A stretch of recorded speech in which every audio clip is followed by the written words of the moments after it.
ప్రభు పేరట మీ అందరికీ శుభాభివందనములు. ఈరోజు దేవుని వాగ్దానము. సొమ్మసిల్లిన వారికి బలమిచ్చువాడు ఆయనే, శక్తిహీనులకు బలాభివృద్ధి కలుగజేయువాడు ఆయనే. యెషయా గ్రంథము 40వ అధ్యాయము 29వ వచనము. ప్రియ సహోదరి సహోదరుడా, మనం బలహీనులమే, శక్తి లేని వారమే. అయినా మనం దిగులు చెందనవసరం లేదు.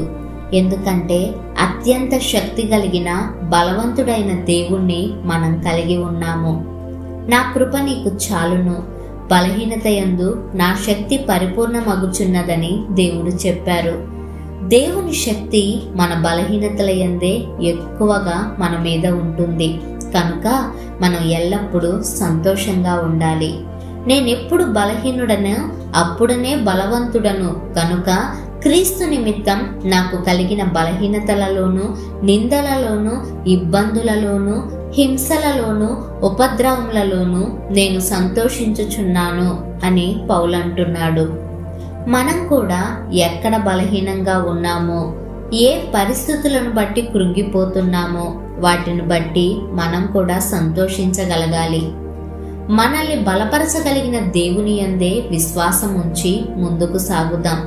మనకు బలాన్ని అనుగ్రహించగలిగిన దేవుణ్ణి స్తుతిస్తూ దేవునికి ప్రార్థిద్దాం. ప్రార్థన.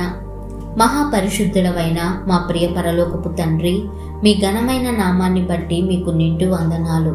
అయ్యా, బలహీనులమైన మమ్మను బలపరచడానికి మీరిచ్చిన వాగ్దానాన్ని బట్టి మీకు నిండు కృతజ్ఞతలు. అయ్యా, నీ శక్తిని, నీ బలాన్ని ఆధారం చేసుకొని ముందుకు కొనసాగగలిగిన ఆత్మీయ స్థితిని మా అందరికీ దయచేయమని యేసు నామమున ప్రార్థిస్తున్నాము తండ్రి. ఆమేన్.